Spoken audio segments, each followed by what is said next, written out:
Hello my dear students, welcome to your master chem channel. कैसे हैं प्यारे बच्चों? Very good. तो आज मैं Amla Shankar Yadav master chem channel की तरफ से क्लास 11th के बच्चों को स्ट्रक्चर ऑफ एटम से वीडियो लेकर आया हूँ। आज के वीडियो में डिस्कस होगा प्यारे बच्चों exceptional configuration of stability of completely field and exactly half field subshell. देखिए प्यारे बच्चों, ये बहुत ज़रूरी है और काफ़ी एग्जाम में आता भी है। हालांकि इसके पिछले वीडियो हमने हल्का सा इसका डिस्कस किया था, क्रोमियम को लेकर के, कॉपर को लेकर के। अगर देखा जाए तो D4 इलेक्ट्रॉन कम स्टेबल है, D5 इलेक्ट्रॉन ज़्यादा स्टेबल है। अब इसमें D4 3D4 और 4s के बीच एनर्जी का बहुत थोड़ा सा डिफरेंस होता है। तो ऐसी स्थिति में प्यारे बच्चों दो बातें आती है स्टेबिलिटी को लेकर के। एक तो सिमेट्रिक डिस्ट्रीब्यूशन। सिमेट्रिक डिस्ट्रीब्यूशन क्या है, पहले इसके बारे में समझ लीजिए। या तो सबसेल के ऑर्बिटल कंप्लीटली फुल फिल्ड हों या एग्जैक्टली हाफ फील्ड हों। कंप्लीटली फुल फील्ड हों तब सिमेट्रिकल होगा, या एग्जैक्टली हाफ फील्ड हों तब सिमेट्रिकल होगा। तो ऐसी स्थिति में स्टेबिलिटी आती है। और दूसरा स्टेबिलिटी का कारण है प्यारे बच्चों energy exchange. Number of exchange जिसमें ज़्यादा होंगे वो ज़्यादा स्टेबल होगा। अभी हम दिखाते हैं उसको करा करके। Number of exchange degenerate orbital के इलेक्ट्रॉन के बीच में एनर्जी का एक्सचेंज होता है। देखिए, एक होता है चेंज, एक होता है एक्सचेंज। एक्सचेंज का मतलब होता है प्यारे बच्चों एनर्जी देना और दूसरे से एनर्जी लेना, इस तरह की बात होती है। जैसे एक्सचेंज हुआ, किसी चीज़ को दे करके उसके बदले में कुछ लीजिए तो एक्सचेंज है। और चेंज में किसी बदले में ना लिया जाए, उसको चेंज कर दिया जाए, बदल दिया जाए तो चेंज हुआ। तो यहाँ पर एनर्जी एक्सचेंज होगी। डीजेनरेट ऑर्बिटल क्या है? डीजेनरेट ऑर्बिटल, डीजेनरेट ऑर्बिटल किसे कहते हैं? ऐसे ऑर्बिटल्स जिनकी एनर्जी बराबर होती है। जैसे डी के 5 ऑर्बिटल हैं, डी में 5 ऑर्बिटल हैं, तो पांचों ऑर्बिटल की एनर्जी बराबर होती है, तो उसको क्या कहते हैं? Degenerate orbital. इसी तरह से पी में 3 ऑर्बिटल हैं, तीनों ऑर्बिटल की एनर्जी बराबर है, इक्वल है, तो उसको क्या कहेंगे हम? Degenerate orbital. तो प्यारे बच्चों इन्हीं सब के बातों को लेकर के यहाँ पर हम डिस्कस करेंगे। ज़्यादातर मेरा डिस्कशन होगा सिमेट्रिक डिस्ट्रीब्यूशन और एक्सचेंज एनर्जी। ये दोनों रीजन बन जाते हैं कॉन्फ़िगरेशन स्टेबिलिटी को लेकर के। अगर किसी सबसेल के ऑर्बिटल में सिमेट्रिक डिस्ट्रीब्यूशन है, सिमेट्रिक डिस्ट्रीब्यूशन क्या है फिर से मैं बता दे रहा हूँ, या तो एग्जैक्टली हाफ फील्ड हो या तो कंप्लीटली फुल फील्ड हो, सिमेट्रिक डिस्ट्रीब्यूशन, तब स्टेबिलिटी रहेगी। और एनर्जी एक्सचेंज जिसमें जितना अधिक होगा, जिसमें जितना अधिक एनर्जी एक्सचेंज होगा वह ऑर्बिटल उतना अधिक स्टेबल होगा। तो चलते हैं इसके बारे में। हाँ तो प्यारे बच्चों, exceptional configuration stability of completely field and exactly half field orbitals. तो देखिए यहाँ पर क्या है, in certain elements when two subcells differ slightly in their energies, two subcells, कितने subshell? 2 subshell differ slightly in their energies, माने एक का एनर्जी ज़्यादा हो एक का एनर्जी कम हो, तब वहाँ पर क्या होता है, सिमेट्रिक डिस्ट्रीब्यूशन एनर्जी एक्सचेंज होता है। An electron may shift from subshell of lower energy to subshell of higher energy. तो ऐसी स्थिति में भाई जब दो subshell differ in their energy, इसका मतलब क्या समझा प्यारे बच्चों कि एक की एनर्जी जरूर ज़्यादा होगा, एक की एनर्जी कम होगा। अब देखना होगा किसकी एनर्जी कम है, उसको आप कैसे डिसाइड करोगे, एन प्लस एल रूल से। मैंने बताया था एन प्लस एल रूल से। तो अब क्या होगा कि जिसकी एनर्जी कम होगी, ध्यान से सुनिए हमारी बात को, यहीं पर सुनना है, जिसकी एनर्जी कम होगी उसमें से एक इलेक्ट्रॉन निकल करके उसमें चला जाएगा जिसकी एनर्जी ज़्यादा होगी। The subshell which having less energy, its one electron is shifted to that subcell which having more energy, which having more energy। तो देखिए, the an electron may shift from subcell of lower energy to a subcell of higher energy only if such a shift results in symmetrical distribution। अब ये तब होगा, ये shifting तब होगी जबकि सिमेट्रिकल डिस्ट्रीब्यूशन मिले। अगर शिफ्टिंग होने के बाद सिमेट्रिकल डिस्ट्रीब्यूशन नहीं मिलता है तब ऐसा नहीं होगा। तो तब सिमेट्रिकल डिस्ट्रीब्यूशन क्या हो सकता है, आइदर कंप्लीटली फिल्ड और एग्जैक्टली हाफ फिल्ड। दोनों सिमेट्रिकल डिस्ट्रीब्यूशन है, या तो कंप्लीटली फिल्ड हो जाए या तो एग्जैक्टली हाफ फिल्ड हो जाए of the electrons in the various orbitals of the subshell of higher energy. The due to two reason. तो इसके दो कारण हैं, सिमेट्रिकल डिस्ट्रीब्यूशन और स्टेबिलिटी। स्टेबिलिटी को लेकर के दो रीजन हैं। पहला रीजन क्या है स्टेबिलिटी को लेकर, सिमेट्रिकल डिस्ट्रीब्यूशन। दूसरा रीजन क्या है प्यारे बच्चों स्टेबिलिटी को लेकर के, exchange of energy. Symmetrical distribution माने एग्जैक्टली हाफ फील्ड हो जाए या तो फिर कंप्लीटली फील्ड हो जाए, इसको कहते हैं सिमेट्रिकल डिस्ट्रीब्यूशन। और एक्सचेंज एनर्जी, जिसमें जितना नंबर ऑफ एनर्जी चेंज होगा वह उतना स्टेबल होगा। अब वन बाय वन इसको हम एक्सप्लेन करते हैं, आगे चलते हैं। ये है सिमेट्रिकल डिस्ट्रीब्यूशन। जब सिमेट्रिकल डिस्ट्रीब्यूशन आए प्यारे बच्चों, तो मैं बार बार कह रहा हूँ कि एग्जैक्टली हाफ फील्ड हो या कंप्लीटली फुल फील्ड हो। तो यहाँ पर देखिए आ रहा है क्रोमियम का और कापर का, दोनों का हम डिस्कशन करते हैं। It is well known that symmetry leads to stability. जितना अधिक सिमेट्री होगा उतना अधिक स्टेबिलिटी होगी। सिमेट्री माने exactly half filled, completely full filled. The electronic configuration in which all the orbitals of the same subshell are either completely filled or exactly half filled are more stable or more symmetrical because of the symmetrical distribution of electrons। The example of electronic configuration of chromium। Chromium की बात करें, देखिए पहले case में ये देखिए chromium atomic number 24 retain here है ना। अब 1s2 2s2 2p6 3s2 3p6 4s2 3d4 3d4, जबकि यह इलेक्ट्रॉनिक डिस्ट्रीब्यूशन गलत है प्यारे बच्चों, अनस्टेबल है, क्योंकि 4s और 3d के एनर्जी में थोड़ा सा डिफरेंस है। देखा जाए तो प्यारे बच्चों 3d की एनर्जी ज़्यादा है। कैसे पता करोगे 3d की एनर्जी ज़्यादा है प्यारे बच्चों, N plus L rule. 3d के लिए एन प्लस एल रूल क्या है, एन प्लस एल रूल क्या है, एन की जगह पर क्या रखोगे 3 और एल की जगह पर क्या रखोगे 2, क्योंकि डी है ना, तो 2 तो कितना हो गया 5।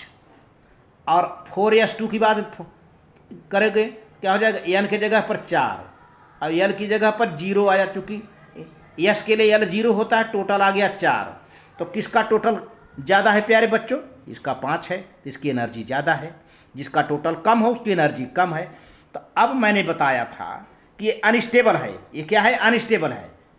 बाकी अंदर के सब ठीक हैं, ये बाहर का जो है 4s2 3d4 है, 4s2 3d4 दिख रहा है ना, ये पूरा इतना जो सर्किल के अंदर है यह कॉन्फ़िगरेशन अनस्टेबल है, क्योंकि 4s और 3d के बीच थोड़ा सा एनर्जी का डिफरेंस है। ये 5 है तो 4 है, एक ही का तो अंतर है, एक ही का डिफरेंस है। तो ऐसी स्थिति में ये आर्बिटल स्टेबलाइज होना चाहेंगे, तो क्या होगा, इलेक्ट्रॉन शिफ्ट होगा, तो एक सिमेट्रिकल व्यवस्था बन जाएगा। तो इसमें से एक इलेक्ट्रॉन निकल करके इसमें चला जाएगा, तो 4s क्या हो जाएगा प्यारे बच्चों, हाफ फील्ड हो जाएगा, और ये भी हाफ फील्ड हो जाएगा। देखिए अभी तो मैंने ये दिखा, ये रंग है, लिख दिया हूँ, ये रंग है ना, ये इसको समझा, नीचे करेक्शन किया गया है, तो ये केवल समझाया जा रहा है, इसी को बनाया हूँ। 1s2 ये डबल है, भरा हुआ है, 2s2, 2p3, 2p6 ये पूरा देखिए, 3s2 ये है, 3p6 ये भरा हुआ है। फिर 4s2 की बात करें तो 4s2 यहाँ पर है ये, और 3d4 की बात करें तो सिंगल इलेक्ट्रॉन है, ये खाली है। इसमें से देखिए एक एरो ऐसे आ रहा है, मतलब इसका एक इलेक्ट्रॉन इसमें शिफ्ट हो रहा है, शिफ्ट होने के बाद ऐसे बन जाएगा, तो ये सिमेट्रिक हो जाएगा। ये देखिए नीचे लिखा हुआ सिमेट्रिकल डिस्ट्रीब्यूशन, ये क्या है, अनसिमेट्रिकल डिस्ट्रीब्यूशन है, इसलिए ये लेस स्टेबल है। और ये अब ये क्या हो गया, एक इसमें चला गया, तो क्या हो गया, एग्जैक्टली हाफ फील्ड हो गया, ये भी हाफ फील्ड हो गया, है ना। यस में कितना इलेक्ट्रॉन होता है, 2, तो 2 का आधा, 2 का हाफ 1। डी में कितना इलेक्ट्रॉन होता है प्यारे बच्चों, 10 का हाफ कितना हो गया, 5, 1 2 3 4 5, तो एग्जैक्टली हाफ फील्ड हो गए। देखिए अब यहाँ पर ध्यान दीजिए, but when one of the 4s electron shifts, one इस 4s है ना, इसमें से इलेक्ट्रॉन शिफ्ट हो जाए, shift to the vacant 3d लिखा हुआ है, वैकेंट 3d, एक वैकेंट है, खाली है ना, vacant 3d orbital, the distribution of the electrons will become more symmetrical and this will impart extra stability, and therefore the electronic configuration of chromium is wrong। इसलिए यह गलत है, यह डिस्ट्रीब्यूशन गलत है। अच्छा अब क्या होगा, तब इसको सही करने के लिए क्या होगा, अब ये शिफ्ट हो रहा है वैकेंट ऑर्बिटल में, आ गया शिफ्ट हो करके, अब ये एग्जैक्टली क्या हो गया, हाफ फील्ड हो गया, ये भी हाफ फील्ड हो गया। तो देखिए इतना हमने अलग से दिखा दिया। सिमेट्रिकल डिस्ट्रीब्यूशन क्या है, एग्जैक्टली हाफ फील्ड या कंप्लीटली फुल फील्ड। तो प्यारे बच्चों ये जो है, अब ये हो गया D5, ये क्या बन गया, D5, और ये 4s1 दोनों जो है हाफ फील्ड हो गए और स्टेबल हो गया। तो यहाँ पर देखिए, तो similarly the electronic configuration of copper is given, इस तरह से कॉपर का भी दिया गया है। देखिए 1s2, 2s2, 2p6, 3s2, 3p6, 4s2, 3d9। ये देखिए मैं इसको घेर दे रहा हूँ, ये 3d9, ये कॉन्फ़िगरेशन गलत है, इतना गलत है, रॉन्ग है, मैंने लिख दिया है रॉन्ग है। इसको भी देखिए ऐसे जैसे जैसे ये है वैसे वैसे कर दिया हूँ। ये देखिए 3s2, 3p6 यहाँ भी भर दिया है, और ये 3d9 है ना, 3d9 कर दिया। एक देखे पेयर पेयर पेयर पेयर, ये अनपेयर है। अब 4s2 है तो लास्ट में लिख दिया हूँ, ये भी 4s2 है, ये दोनों पेयर हैं। अब क्या हुआ कि कंप्लीटली डी में कितना होता है, 10 इलेक्ट्रॉन होता है, तो 10 होने के लिए कितना कम पड़ जा रहा है प्यारे बच्चों, एक। 3d9 है ना, अगर एक और आ जाता तो सब कंप्लीटली पेयर्ड हो जाए, सिमेट्रिक हो जाए। तो देखिए ये भी पेयर है, ये भी पेयर है, ये भी पेयर है, ये भी पेयर है, इसको पेयर हो जाए तो कंप्लीटली फुलफिल्ड हो जाएगा ये, और इसमें से एक निकल जाएगा तो एग्जैक्टली हाफ फील्ड हो जाएगा ये। तो ये भी हाफ फील्ड स्टेबल होता है, फुल फील्ड भी स्टेबल होता है। तो अब यही काम होगा। देखिए अब यहाँ से ये ऐसे एरो बना हुआ है, इलेक्ट्रॉन शिफ्टिंग। तो here distribution of electron 3d orbital is not symmetrical, 3d orbital symmetrical नहीं है। A shift of one electron from lower energy 4s orbital to higher energy 3d orbital will make the distribution of electron symmetrical and hence will impart more stability. तो ऐसी स्थिति में यहाँ से एक electron की शिफ्टिंग होगी इसमें, और इससे सिमेट्रिकल डिस्ट्रीब्यूशन बन जाएगा यहाँ आकर के, और ये स्टेबल हो जाएगा, अभी क्या हो जाएगा 4s1 3d10, एक कंप्लीटली फिल्ड है, एग्जैक्टली हाफ फिल्ड है। तो ये राइट है, ये क्या है, राइट है प्यारे बच्चों। ये देखिए सिमेट्रिकल डिस्ट्रीब्यूशन हो गया। ये देखिए सब पूरा 2 2 4 2 6 2 2 4 2 6 2 8 2 10 हो गए। ये फुल फील्ड हो गया और ये हाफ फील्ड हो गया। तो सिमेट्रिकल डिस्ट्रीब्यूशन है, स्टेबल है प्यारे बच्चों। तो ये रहा सिमेट्रिक डिस्ट्रीब्यूशन। अब एनर्जी एक्सचेंज की बात है, वो भी स्टेबिलिटी शो करता है। तो सिमेट्रिक, जितना सिमेट्रिक होगा उतना स्टेबल होगा, जितना अनसिमेट्रिक होगा उतना नॉन स्टेबल होगा। तो यही रीजन है कि D9 अनस्टेबल है, D10 स्टेबल है, ठीक है ना। उसी तरह से D4 अनस्टेबल है, D5 स्टेबल है। अब आगे देखते हैं एनर्जी एक्सचेंज। ये भी एक रीजन है स्टेबिलिटी के लिए, energy exchange. The electrons with parallel spins present in the degenerate orbital। क्या है डीजेनरेट ऑर्बिटल? अभी मैंने बताया था इंट्रोडक्शन में, डीजेनरेट ऑर्बिटल वो है जिनकी एनर्जी इक्वल होती है। ऐसे ऑर्बिटल जिनकी एनर्जी इक्वल होती है उसे हम डीजेनरेट ऑर्बिटल कहते हैं प्यारे बच्चों। तो the electrons with parallel spins present in degenerate orbitals tend to exchange their positions, अपने पोजीशन को बदलते हैं। और जब बदलते हैं तो ऐसी स्थिति में एनर्जी रिलीज होती है। एक इलेक्ट्रॉन उसमें से उसमें जाएगा, तो जिसमें जाएगा उसमें का इलेक्ट्रॉन निकल के उसमें चला आएगा। तो एनर्जी रिलीज होती है during this exchange is called exchange energy. The number of change that can take place is maximum when the degenerate orbitals are exactly half filled और कंप्लीटली फील्ड। तो प्यारे बच्चों, नंबर ऑफ एक्सचेंज कब ज़्यादा होगा? जब डीजेनरेट ऑर्बिटल या तो कंप्लीटली फील्ड होगा या तो एग्जैक्टली हाफ फील्ड होगा, तभी ज़्यादा होगा। और तभी ज़्यादा होगा तभी ज़्यादा स्टेबल होगा। बात वही आई। अरे कंप्लीटली फुल फील्ड माने D10, complete exactly half field माने D5। और इन दोनों के केस में नंबर ऑफ चेंजेस ज़्यादा होते हैं, नंबर ऑफ एक्सचेंज ज़्यादा होते हैं। तो जितना एक्सचेंज ज़्यादा होगा उतना स्टेबिलिटी होगा। तो as a result the exchange energy is maximum and so is the stability. Example देखिए, पहले D4 की बात करता हूँ प्यारे बच्चों। Number of exchange in D4 configuration, पहले इसकी बात करता हूँ। पहले हम D4 की बात करता हूँ, D4 का एक्सचेंज कितना है। तो पहले देखिए, ये D है ना, ये D4 है।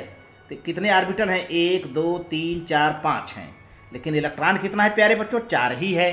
तो हमने 1 2 3 4 इलेक्ट्रॉन किया। अब देखिए, ये पहला वाला इलेक्ट्रॉन, इधर भी एरो लगा है, निकल कर इसमें जाता है और ये वाला इसमें आता है। फिर ये इसमें भी जाता है, या तो फिर इसमें जा सकता है, या इसमें जा सकता है, या इसका निकल कर इसमें जा सकता है ना। तो कितने एक्सचेंज हो गए? यहाँ से 1 एक्सचेंज, 2 एक्सचेंज, 3 एक्सचेंज। आप ध्यान दीजिए, यहाँ से 1 एक्सचेंज इसके साथ कर सकता है, दूसरा इसके साथ हो सकता है, तीसरा इसके साथ हो सकता है। नंबर ऑफ एक्सचेंजेज 3 हुए। पहले इलेक्ट्रॉन से, ये पहला इलेक्ट्रॉन है, ये पहला है, ये दूसरा है, तीसरा है, ये चौथा है। तो पहले वाले इलेक्ट्रॉन से कितने एक्सचेंज हुए प्यारे बच्चों? 3 एक्सचेंज हुए। आप समझते जाइएगा, ये न्यूमेरिकल अभी लगाना पड़ेगा आपको। तो पहले वाले इलेक्ट्रॉन से हमको कितने एक्सचेंज मिले? 3। अच्छा, अब ऐसा करें, हम दूसरे वाले से कराते हैं, पहले को छोड़ दें तो आगे की ओर होता है। तो 1 एक्सचेंज और ये 2 एक्सचेंज आगे की ओर, ये पीछे नहीं होगा। ये दूसरा इलेक्ट्रॉन, सेकेंड इलेक्ट्रॉन है। तो 1 एक्सचेंज हुआ, 2 एक्सचेंज, इसके बाद कुछ है ही नहीं है। तो दूसरे 2 एक्सचेंज हुआ बाय इलेक्ट्रॉन नंबर 2, दूसरे इलेक्ट्रॉन से 2 एक्सचेंज हुआ। अब फिर कौन बचा? पहला हुआ, दूसरा, तीसरा इलेक्ट्रॉन ये है। तीसरा इलेक्ट्रॉन, पहला, दूसरा, अब तीसरा का एक ही एक्सचेंज होता है इसके साथ। चौथा को होने कोई सवाल नहीं, क्योंकि उसके आगे कुछ है नहीं। तो तीसरे का 1 एक्सचेंज होता, 1 एक्सचेंज बाई थर्ड इलेक्ट्रॉन, है ना। तो टोटल नंबर ऑफ एक्सचेंज कितने हुए? Total number of exchange in the D4 3, यहाँ हुआ 3, फिर +2 यहाँ हुआ 2, फिर +1 हुआ। तो टोटल एक्सचेंजेस कितना हुए? 6, याद किए रहिए 6। यहाँ पे 3D4 में तो टोटल एक्सचेंजेज कितने हो रहे हैं 6। अब देखा जाए कि D5 में कितने एक्सचेंजेज होते हैं, और जिसमें एक्सचेंजेज ज़्यादा होंगे वही स्टेबल होगा। देखिए अब number of exchanges in D5 configuration, तो पहले D5 में 5 इलेक्ट्रॉन भर दो प्यारे बच्चों, 1 2 3 4 5, D5 है ना, तो 5 इलेक्ट्रॉन भर दिया। तो पहला इलेक्ट्रॉन ले, पहले वाले इलेक्ट्रॉन से 1 एक्सचेंज, 2 एक्सचेंज, 3 एक्सचेंज और 4 एक्सचेंज, 4 एक्सचेंज हुए, तो 4 एक्सचेंज बाय फर्स्ट इलेक्ट्रॉन।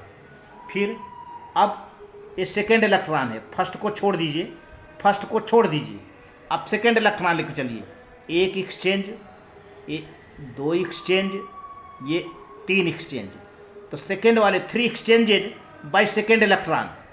ठीक है, अब चलिए सेकेंड के बाद तीसरा इलेक्ट्रॉन ये है, ये पहला हुआ, दूसरा इसको भी छोड़ दीजिए, इसको भी छोड़ दीजिए। अब तीसरे इलेक्ट्रॉन से चलिए, 1 एक्सचेंज, 2 एक्सचेंज, तो 2 एक्सचेंजेज बाय थर्ड इलेक्ट्रॉन। इसके बाद चौथा इलेक्ट्रॉन ये है, तो इसको भी छोड़ दीजिए, ये फर्स्ट है, ये सेकेंड है, ये थर्ड हो चुका, चौथे का होना बाकी है, ये 1 एक्सचेंज, तो 1 एक्सचेंज बाय फोर्थ इलेक्ट्रॉन। तो टोटल एक्सचेंजेस प्यारे बच्चों कितने हो गए, 4 यहाँ पर, 4 + 3 यहाँ पर, +2 यहाँ पर, +1 यहाँ पर, 4 3 7 2 9 1 10 एक्सचेंजेज हुए, 10 एक्सचेंजेज। और D4 में कितने थे, 6 एक्सचेंज थे, और D5 में कितने एक्सचेंज हुए, 10। तो कौन स्टेबल होगा, जिसमें ज़्यादा एक्सचेंज होगा, तो इसका मतलब D5 क्या है, ज़्यादा स्टेबल है। The number of exchanges in D5 is maximum than D4, thus D5 configuration is more stable than D4 configuration. इस तरह से प्यारे बच्चों, वीडियो अच्छा लगे तो लाइक करके सब्सक्राइब कर देना, शेयर करना। थैंक यू प्यारे बच्चों।